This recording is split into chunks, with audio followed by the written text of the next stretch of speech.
Salut à tous, bienvenue dans cette nouvelle vidéo.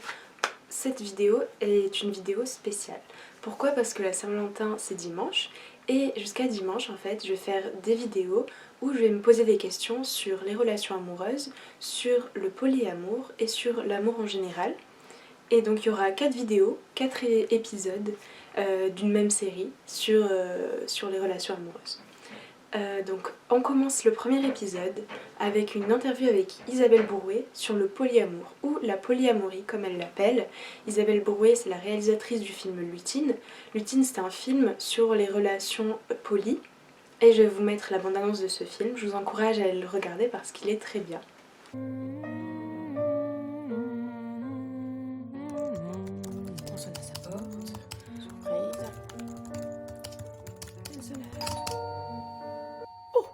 On sonne à ma porte. Qui est là?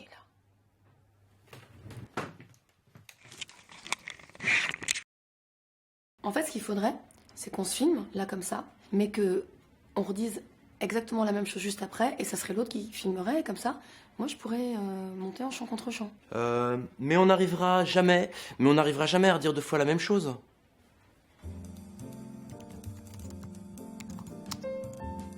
Crois vraiment que ça va intéresser les gens, ta vie? Tu veux bien redire encore une fois. Mais je suis pas comédien. Bah, c'est pas un film sur ma vie, c'est sur la polyamorie. Sur la quoi? Quand des gens connaissent pas le concept et que tu leur dis que tu vis comme ça, ils te répondent qu'en fait c'est pas vraiment de l'amour, quoi. T'es pas jaloux. Concrètement, quand t'es polyamoureuse, tu couches plus facilement? J'en peux plus, moi, je te jure, je vais lancer une souscription sur Internet. Là aussi, je veux tourner.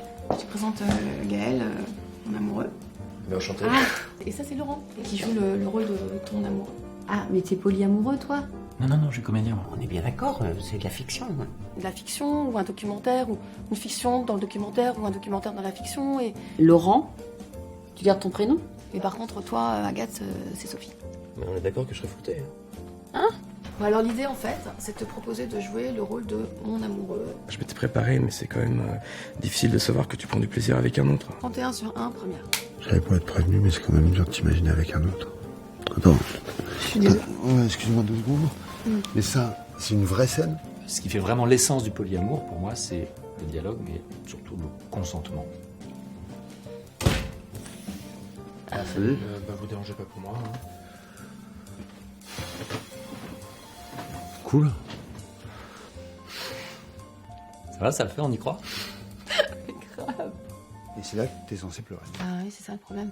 Voilà. Comment je vais faire, moi, avec tout le monde, là, toi?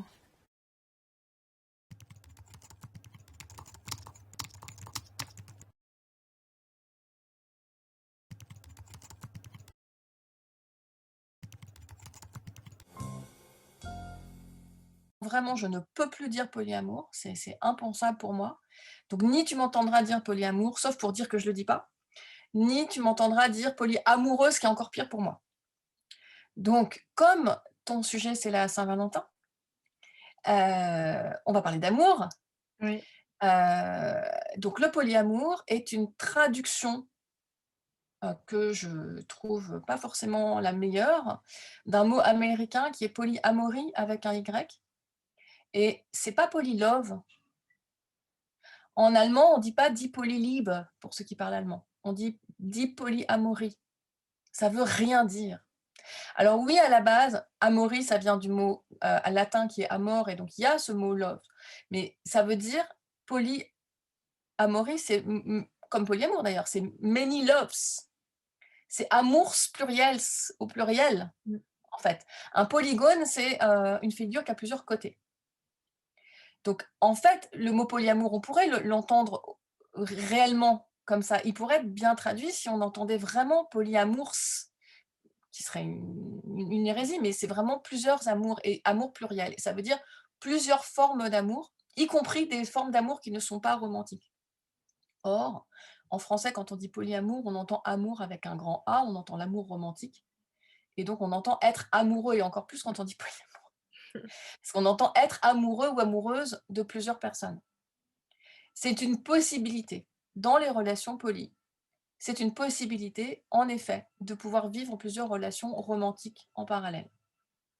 Mais c'est bien plus que ça, en fait. La polyamorie, c'est la possibilité de vivre des relations plurielles éthiques en parallèle. Ça veut dire que tout le monde est d'accord, tout le monde est au courant et tout le monde est d'accord. Et qu'on prend soin de ses relations. Il ne s'agit pas de faire n'importe quoi, n'importe comment, avec n'importe qui, n'importe quand et de ne pas le dire. C'est vraiment la possibilité de relations plurielles éthiques dans lesquelles, si des relations sentimentales, affectives, voire romantiques et d'amour romantique s'invitent, elles sont les bienvenues. Donc on se met d'accord, si moi j'entre en relation polie avec toi, c'est-à-dire moi je suis polie. Si toi tu dis, bah moi je découvre, mais ça m'intéresse, en tout cas j'ai super envie d'avoir une relation intime avec toi, je ne sais pas encore de quel ordre, mais qu'est-ce que tu en penses? Moi je vais dire, bah écoute, ok, pourquoi pas, alors voilà mes disponibilités, voilà comment je fonctionne, et puis on verra ensuite ce que ça va devenir. Il n'y a pas nécessairement d'amour au départ. Quand on commence une relation, de manière générale, on commence. Et en plus, aujourd'hui, on commence souvent par coucher avant d'être amoureux. Voilà, il y en a qui couchent, et puis il y en a qui ne couchent pas, et puis il y en a qui sont amoureux, il y en a qui ne sont pas amoureux. C'est pas grave, on rentre en relation, on verra ce que ça va devenir. C'est pas nécessairement être amoureux de plusieurs personnes.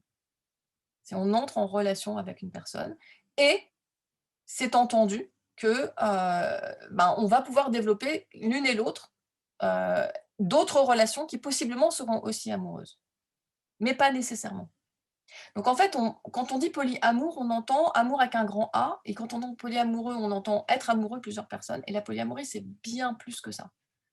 C'est la possibilité de vivre des relations plurielles dans un cadre éthique. Ok. Du coup, si tu veux, quand ils disent polyamorie en anglais, ça veut rien dire, vraiment. Ils entendent rien, ils comprennent rien, et donc ils disent poly, what? Et là, tu expliques, ce sont des relations plurielles éthiques, c'est une non-monogamie éthique et responsable. Si tu dis en français polyamour, les gens, ils ont l'impression de comprendre. Ils disent, ah ouais, je vois très bien, ça va être amoureux de plusieurs personnes. Et c'est fini, et du coup, tu n'as pas l'espace de leur donner une explication. Et on part sur une fausse compréhension à partir du mot. Je te vois perplexe. D'accord. Mais donc du coup, est-ce que vous pouvez clarifier la différence entre le polyamour et le polyamorie, c'est ça? C'est la même chose, c'est juste une différence de traduction. À l'origine, c'est le même mot, polyamorie avec un Y en anglais. Et comme de fait, c'est un mot grec qui veut dire plusieurs et un mot latin qui veut dire amour en latin, ça paraissait logique dans les langues latines de le traduire par amour.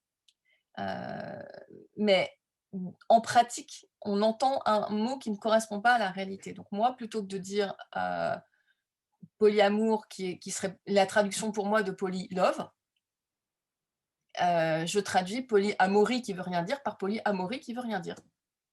Ok, d'accord, très bien. Et du coup, les gens disent poly quoi?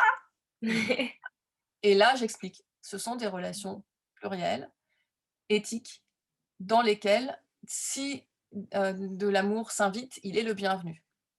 Et du coup, ça va si tu veux, c'est par contraste, par différence, avec par exemple, avec d'autres formes de non-monogamie, qui sont des formes de non-monogamie consensuelle, comme par exemple le libertinage. En gros, si tu veux, tu as la monogamie et la non-monogamie. Et la non-monogamie, elle peut être consensuelle ou non consensuelle.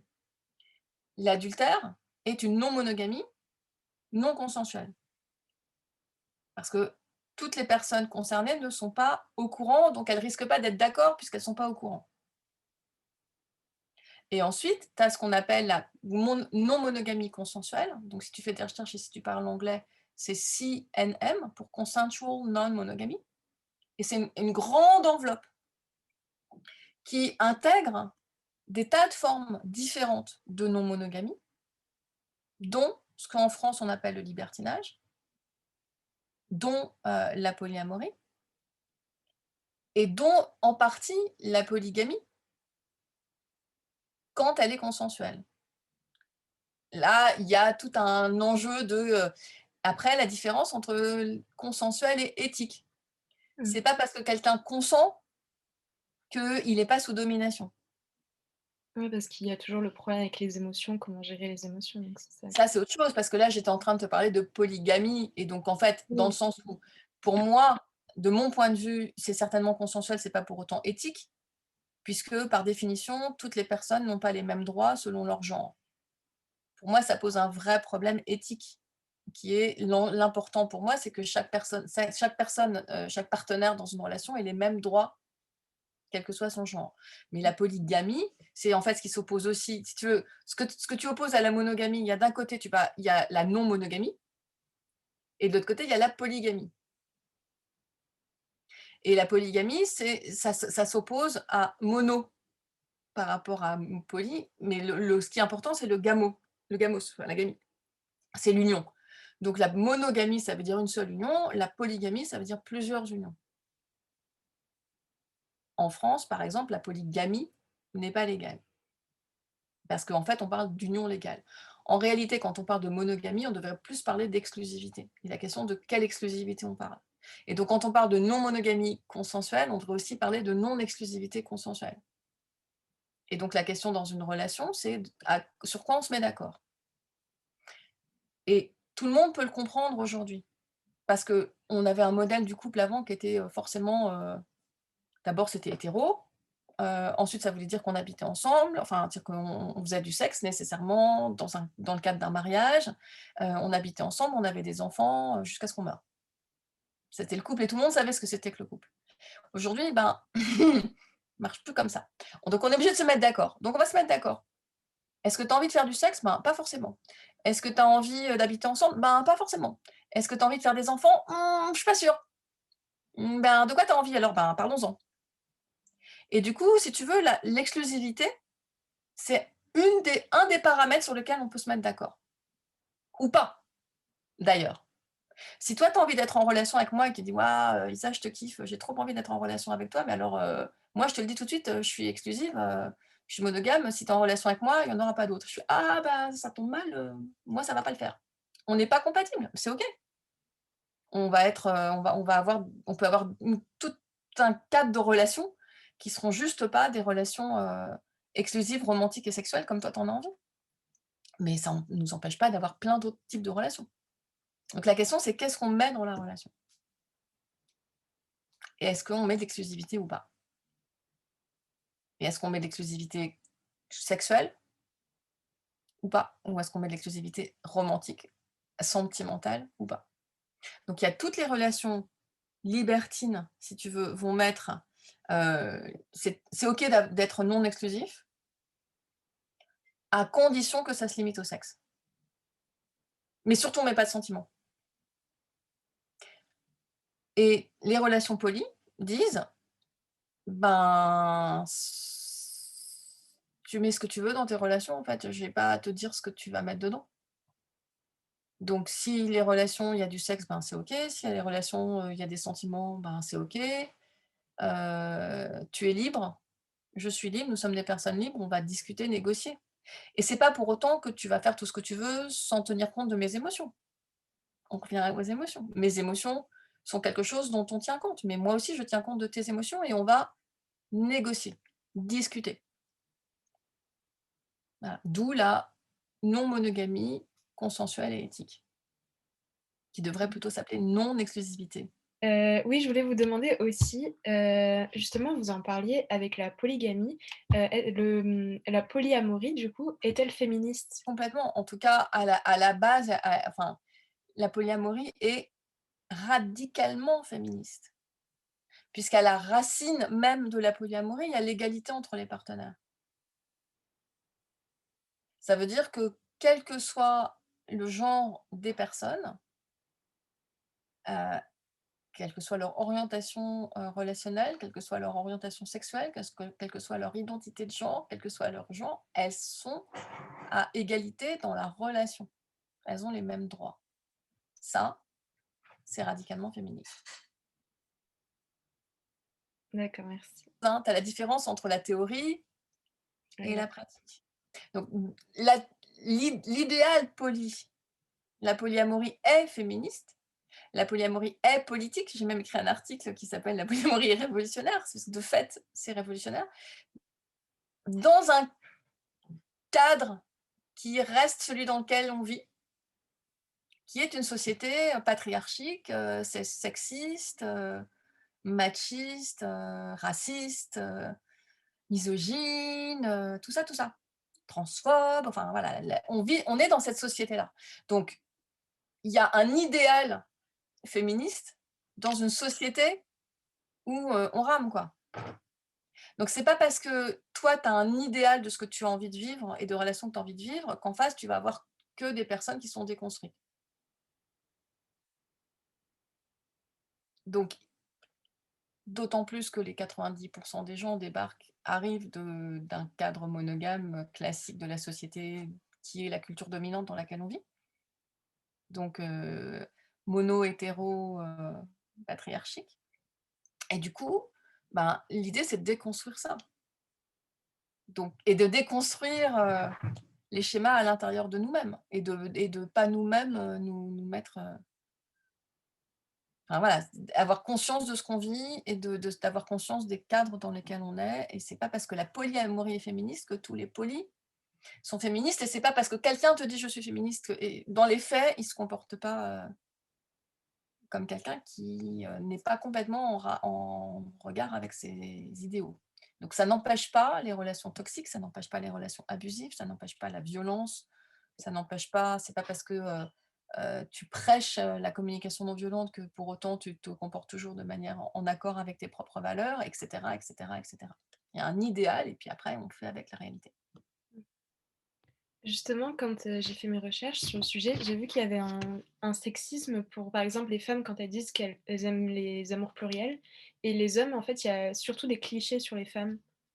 Euh, Par exemple, allumeuse, tout ça.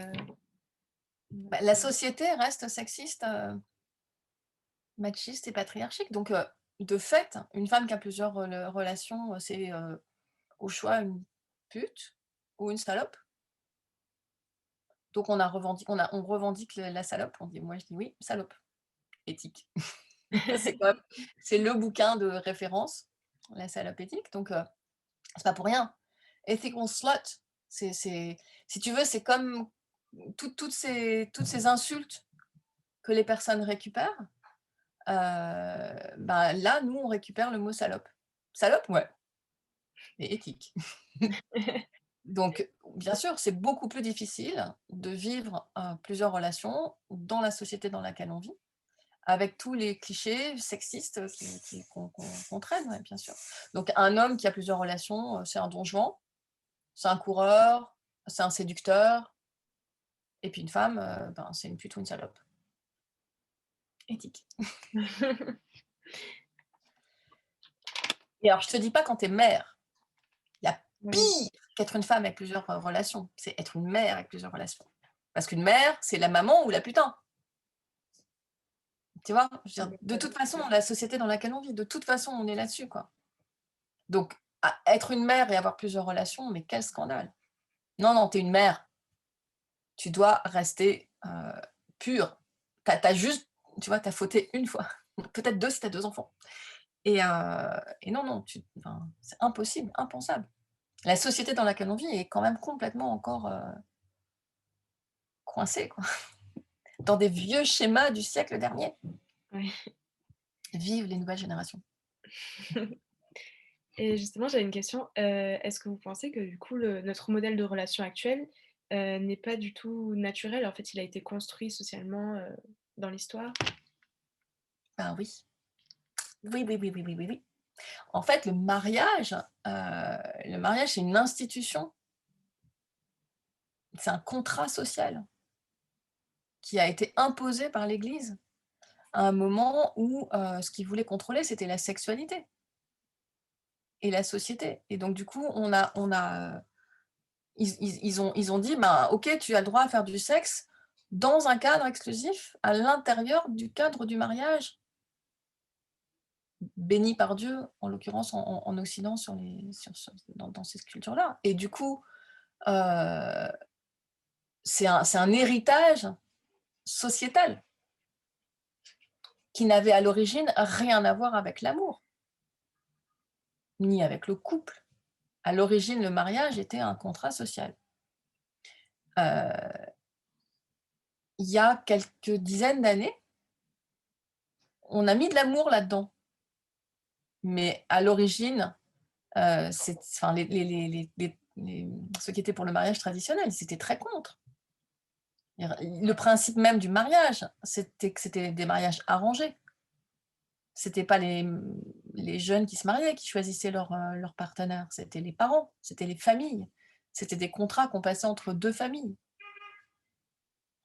Et du coup, quand les jeunes ont commencé à revendiquer le fait de choisir leur partenaire, tous ceux qui étaient pour maintenir la société traditionnelle disaient mais ça va pas du tout, ça peut pas tenir, vous pouvez pas tout mélanger. Vous pouvez pas mélanger un contrat social qui est, on s'engage pour, à l'origine, on s'engageait pour 20 ans, hein, 30 ans, pas 70, mais malgré tout, on s'engageait quand même sur un temps malgré tout assez long, jusqu'à ce que la mort nous sépare. Et vous pouvez pas mélanger ça avec des émotions et des sentiments. Ils avaient raison, hein. Les sentiments, c'est éphémère par définition.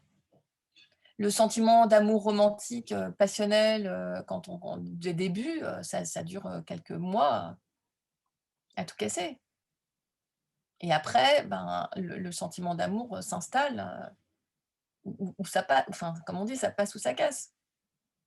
Donc, construire une relation à long terme sur des dizaines d'années en décidant de merger sa vie, de tout mélanger, de vivre sous le même toit et de faire des enfants, faire reposer ça sur des sentiments amoureux, ben c'est clair que ça ne suffit pas. Et évidemment que c'était voué à l'échec. Et donc, bien sûr que derrière, il y a eu le divorce. Parce que bien sûr que ça ne peut pas marcher. Et ça date des années 50. Voire limite des années 70, en fait. C'est-à-dire que les années 50, c'est le début de la revendication de mettre de l'amour dans le mariage. Et les années 70, c'est le début de la revendication des femmes qui disent « Ah ouais, non mais attends, si c'est moi qui choisis, ben, je vais choisir un peu mieux. Hein. Puis en fait, je suis un sujet, donc j'ai le droit de choisir ce que je fais de ma vie, ce que je fais de mon corps. On ne peut plus me l'imposer. » Donc le couple moderne a 50 ans. Cette image qu'on a en se disant « mais ça a toujours existé », donc un couple, c'est on est amoureux, on fait du sexe 2 fois par semaine, hein, les Français, c'est ça la moyenne. On a des enfants, ben, ça date d'il y a 50 ans, clairement. Donc on a cette image-là construite par les films de Walt Disney. Justement, je voulais vous demander si l'amour de Walt Disney, l'âme sœur, tout ça, est-ce que ça existe au final? Parce que du coup, avec les amours pluriels, on se dit que non. Ou alors il y en aurait plusieurs peut-être, mais... Enfin, Alors, je sais pas. on mélange beaucoup de choses là. Peut-être, je sais pas, peut-être que c'est Mais pas. c'est ça qui est difficile. Ce qui est difficile, c'est justement de démêler les chevaux de tous ces fils des choses qui sont liées, tu vois. Qu'est-ce que c'est que tu appelles l'amour de Walt Disney? Ben, on rencontre une personne et puis ça dure longtemps, c'est pour la vie, enfin, tout ça quoi. Le modèle qu'on nous apprend depuis qu'on est petit. Ouais. Donc ce mélange qui est de pulsion vers une personne, d'attirance pulsionnelle vers quelqu'un, d'amour romantique du début, associé à on va bien s'entendre au quotidien, associé à la longévité. Ça s'appelle un mythe de l'amour romantique. Enfin, les mythes de l'amour romantique. Tu vois, tu mélanges effectivement plein de mythes. Un, il n'y en a qu'un ou qu'une. Le prince, la princesse. Mélangé à, en fait, on va pouvoir vivre au quotidien ensemble. Ben, peut-être pas. Il y a plein de gens dont tu tombes amoureuse avec qui tu n'as aucune envie de vivre au quotidien. Ou avec qui tu ne pourras jamais vivre au quotidien. Et puis, associé à du long terme. C'est 3 choses différentes, en fait. Il y a tu vois, la pulsion d'amour, le fait de bien s'entendre au quotidien, et l'engagement. Enfin, c'est presque... Il y a à la fois l'amour, les sentiments amoureux. Il y a presque ce qu'on appelle philia en grec, le fait d'être de l'intimité, quoi, de créer de l'intimité, qui est quelque chose que tu partages avec tes amis. Et puis, il y a l'engagement. Et en fait, on peut les dissocier. Donc, dans le mariage traditionnel, il y avait l'engagement. Il n'y avait pas du tout l'amour du départ et la complicité, l'intimité naissait ou pas au fur et à mesure de la relation. Mais on peut les dissocier. Donc, est-ce que les films de Walt Disney créent du mythe, créent un idéal totalement inatteignable dans la vraie vie? La réponse est oui. Mais oui, on est élevé avec ça et c'est mais tellement pas réel en fait. C'est tellement pas tenable, mais en fait, quand tu regardes les gens autour de toi, personne n'y arrive quoi. Parce qu'on se fixe on se fixe des enjeux qui sont pas réalistes. J'avais vu aussi un truc quand je m'étais renseignée, c'est que en fait on pose toutes nos attentes sur l'autre que sur une personne. Et c'est ça qui fait que la relation a du mal à fonctionner. Ah, c'est clair. Si tu regardes comment ça marchait avant, tu vois, quand les gens étaient dans des villages, il y avait toute une communauté. Donc du coup, ta sécurité, ton quotidien reposait sur plein de gens. Il y avait cette vie qui brassait, où il y avait à la fois toutes les familles dans ce sens-là, et puis dans ce sens-là, il y avait tous les autres de la même génération, quoi. Aujourd'hui, on vit à 2 dans des petits appartements. On attend de l'autre qu'il soit notre amoureuse, notre amie, notre amante, notre parent, notre conseiller fiscal, notre partenaire de sport, qu'il aime les mêmes séries à la télé et qu'en plus, il sache bien faire la cuisine et qu'on s'entende sur qui va descendre la poubelle. Et, enfin, tout, on met toutes les attentes sur une seule personne. Ça n'a jamais marché comme ça, en fait. Ça ne marche pas comme ça. Et tous les gens qui se mettent en couple et qui, du coup, rompent avec leurs amis, même pas volontairement, même pas consciemment, mais c'est acquis. Enfin, c'est un mouvement attendu, accepté dans la société.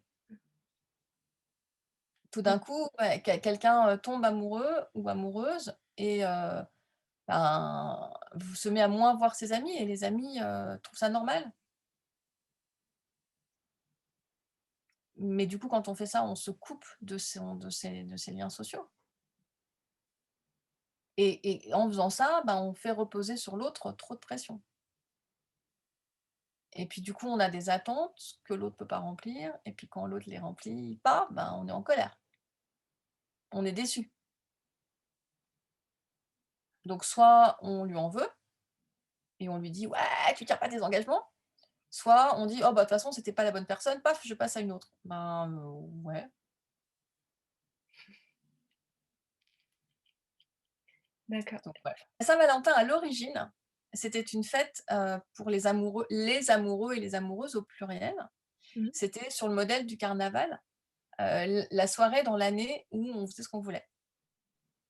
Et du coup, chacun pouvait passer la soirée avec qui il voulait dans les villages. C'était le bordel organisé. C'était la porte ouverte à tous les dépassements. Alors après, c'était aussi la porte ouverte à tous les dépassements en mode viol, violence sexiste et sexuelle, hein, parce que forcément, tu vois, il y avait un truc qui était, quelqu'un pouvait choisir avec qui il allait passer la soirée et l'autre, il n'avait pas forcément son mot à dire. Et quand l'autre, c'était une femme, tu vois. Donc, je ne suis pas en train de dire que c'était bien à tout point de vue, hein. Il n'y a jamais du tout blanc, du tout noir, ou voilà, je parle rarement en binarité. Mais globalement, à l'origine, c'était quand même justement pas la fête du couple. Et en fait, c'est les Américains qui ont créé ça il y a quelques, je je crois que c'est la fin du 19e ou un truc comme ça.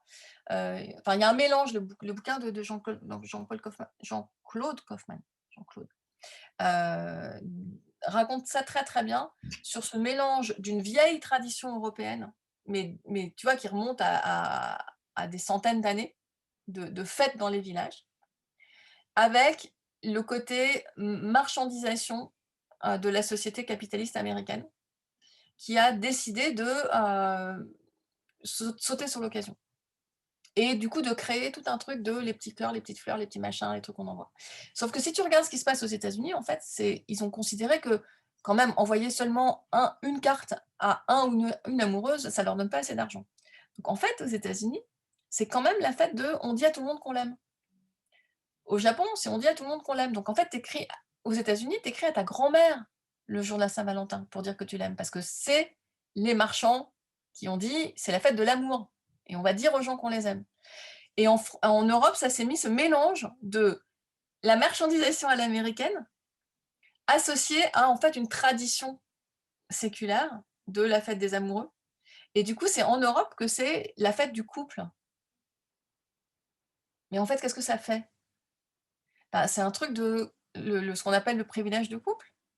Ça renvoie tous les gens qui ne sont pas en couple au fait que ce soir-là, ils sont tout seuls. Et en fait, il y a une espèce de stigmatisation sur les gens. Tu peux aller regarder aussi si tu veux, il y a quelque chose qui s'appelle le célibatisme. C'est tout nouveau. C'est sorti l'année dernière, il y a 2 ans. C'est un nouveau mot qui est construit sur le singleism en anglais, qui est en fait, c'est une stigmatisation des personnes qui sont en non-couple. Tout en disant, mais en fait, maintenant, c'est quelque chose qui peut être revendiqué. Mais c'est super de ne pas être en couple. De dire, je suis libre, je suis autonome, je suis mon propre... je suis une individu à part entière. Et je choisis de rentrer en relation avec certaines personnes qui me font du bien. Pour un temps donné. Certaines, ça va être pour une nuit. Puis c'est OK si on se fait du bien pendant une nuit, c'est chouette. Puis d'autres, ça va être pour une semaine, puis d'autres pour 1 an, 10 ans et peut-être pour 50 ans. J'en sais rien, je ne peux pas savoir à l'avance. À la base, je suis ma propre personne et je choisis d'entrer en relation avec des personnes qui me font du bien. Waouh! Si ça, c'est pas révolutionnaire, c'est ça que ça dit. Donc la Saint-Valentin, à l'origine, c'est la fête de tous les amoureux, de toutes les amoureuses et tous les gens qui ne sont pas amoureux, et ça n'a rien à voir avec ce truc du couple, quoi. De votre point de vue, est-ce qu'il y a une difficulté est-ce que vous avez une difficulté, peut-être que vous êtes dans une relation des amours pluriels, est-ce que vous avez une difficulté Depuis presque 10 ans. Ah d'accord, à passer d'une relation monogame à la relation des amours pluriels? Comment Bien ça sûr que c'est compliqué. Alors moi, ça m'est jamais arrivé parce que quand on s'est rencontrés il y a presque 10 ans, moi j'étais déjà polie, on a été polis dès le départ en fait. Donc cette difficulté-là, je l'ai jamais spécifique d'une relation exclusive qui du jour au lendemain décide de devenir non exclusive. Moi, je l'ai pas vécu. Mais ça fait partie, bien sûr, il y a beaucoup de relations autour de nous et de couples qui choisissent à un moment donné quand ils arrivent à la confrontation de en fait j'ai des envies et des désirs pluriels et je t'aime toujours encore et j'ai aucune envie qu'on se sépare, j'ai aucune envie de te tromper. Donc est-ce que tu penses que c'est possible qu'on négocie une non-exclusivité consensuelle? Comment on fait et comment on se parle?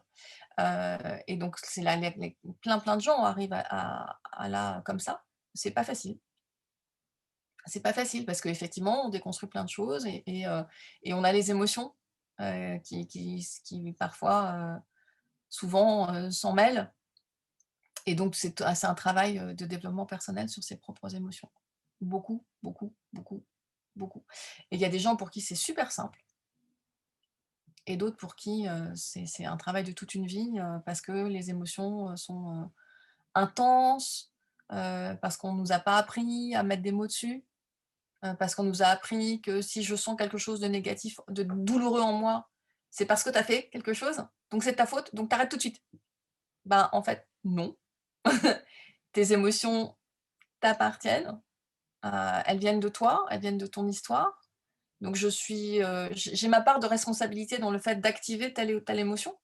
Tu as un champ de mine chez toi et j'ai marché sur une mine. Donc, on peut travailler ensemble sur tes émotions et on peut essayer de trouver comment ne faire en sorte de ne pas réactiver cette douleur-là en toi la prochaine fois. Mais malgré tout, voilà, il y a ce travail-là à faire sur les émotions et ça commence au départ par quelque chose qu'on ne nous a pas appris à faire.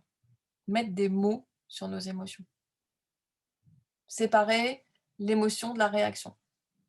C'est pas parce que tu es en colère que tu as le droit de taper. On dit ça à un enfant de 2 ans. Mais tous les voilà, qui tapent là. On leur a jamais dit que c'était pas possible. Ben, en fait, c'est là où on fait de la prévention et du travail d'éducation et du travail d'éducation de consentement. Tu as le droit d'être en colère. Tu n'as pas le droit de taper, de crier, d'insulter et d'interdire et de mettre en cage. Tu as le droit d'être en colère. Bienvenue à ta colère. Ta colère dit des choses intéressantes sur toi. Qu'est-ce qu'elle te dit? Et on va aller déconstruire la colère. Tu as le droit d'être triste. Tu as le droit d'avoir peur. C'est OK. Mais qu'est-ce que t'en fais?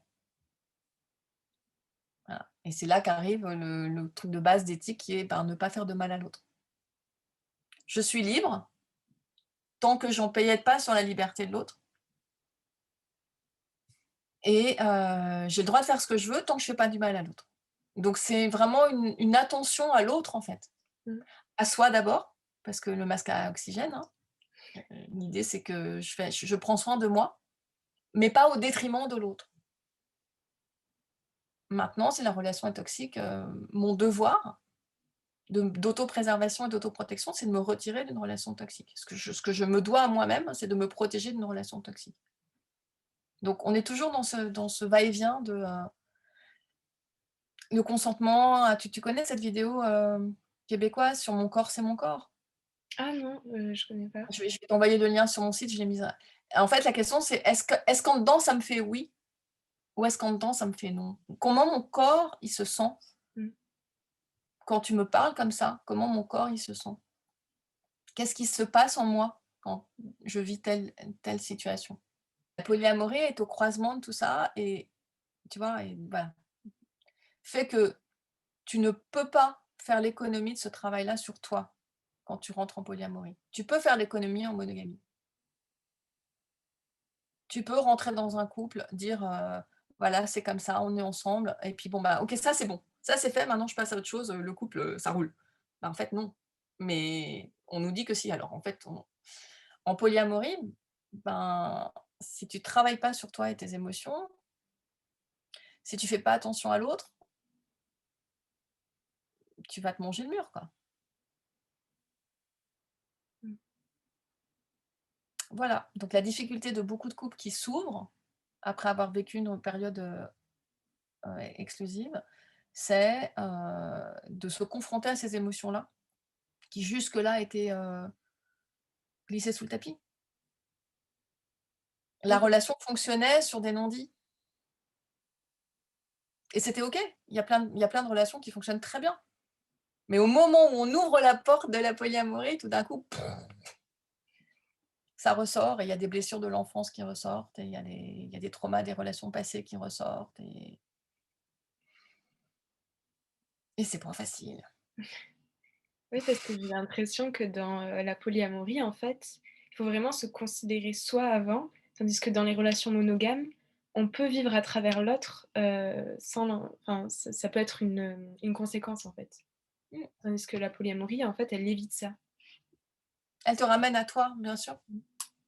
Dans les cafés polis, on a ça, on dit, c'est un truc qui nous vient de la communication non violente, on dit, avec le pouce, reprends ton pouvoir. Parle-nous de toi, reprends ton pouvoir. On termine l'épisode 1 sur cette phrase « reprends ton pouvoir ». Justement, reprendre son pouvoir, c'est aussi comprendre ses émotions. Et comment on peut réussir à comprendre ses émotions? En fait, l'entretien avec Isabelle Bourrouet m'a laissé de nouvelles questions en tête. Je me suis demandé si les amours pluriels permettent de travailler sur nos émotions parce qu'on est obligé de parler à notre partenaire, de lui dire ce que l'on ressent. Dans ce cas-là, est-ce que les amours pluriels permettent de réduire les troubles psychologiques? Pour cela, Nous allons discuter dans le prochain épisode avec Virginie Lafarge, qui est une psychologue et qui va nous répondre sur la question du polyamour. N'hésitez pas à liker, commenter, les avis ça fait toujours plaisir. Voilà. L'amour fait partie de la vie, c'est indissociable à la vie. Je suis persuadé que vivre sans amour, c'est impossible. Il y a un parallèle ou une antinomie entre l'amour et la haine. Je veux dire par là que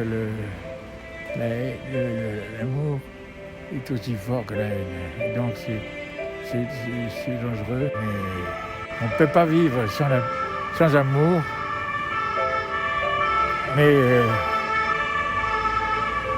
on doit vivre sans haine.